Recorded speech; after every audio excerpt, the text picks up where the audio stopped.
Hi mga B, samahan niyo ako. Itong araw na ito mga day, late upload na nga ito. Ngayon ko nga lang siya na voice over. Oo, kasi sobrang sipag yung nanay niyo dito. Wala nang ginawang dito tumulog. Ngayon lumabas naman ang person. At grabe mga B, wala nang gagawin talaga dito sa bahay. Kaya sabi ko magtiyanggi nga muna kami. Sinama ko nga yung anak ko na super kulit. Ngayon nga lang talaga kami nakakalabas ng anak ko. Gravity for the universe. At grabe mga B, sa tagal ko nang hindi nakauwi, talaga mga B, nabis ko talaga ang Taytay Rizal Gravity.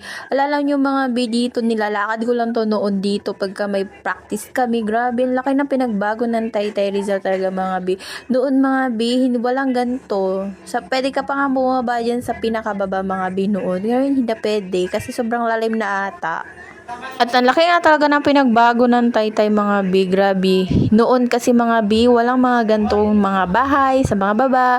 Gravity talaga, di ako makamove on. Anyways mga Jai, nasa tricycle talaga ako dyan. Sabi ko mag-video ako para may pa-mini vlog ang person na ito. At fast forward mga Jai, nakarating na nga kami dito sa Tiangge. Aba kulit ng kasama ko, sobrang kulit talaga mga B. Habang naglalakad nga kami mga B, yan dami-dami ko nakikita. Samantalang noon mga Day, talagang wala ang kaano kabahay-bahay dito, wala nagtsatsyangge. Yung mga tiyangge dito mga B, doon sa pinakadulo. Ngayon talaga nagkalat na talaga mga Day.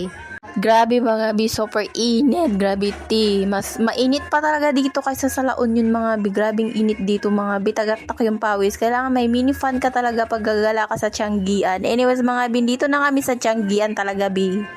At ang dami mga murang damit mga B, 50 lang. Pinakamura dito mga B. Pang bata naman nasa 25, 35. Grabe. Kung may pera lang talaga ako mga B, bibili ako. Anyways mga B, nakauwi na ako. Nakipagarutan muna ako dito sa pusa namin na sobrang ligalig. Hindi nga namin to pusa mga B. Ewan ko kanino to. Pero sobrang lambing nito mga B. Pagigising mo sa umaga ay nilalambing ka na agad mga Jai. Super cute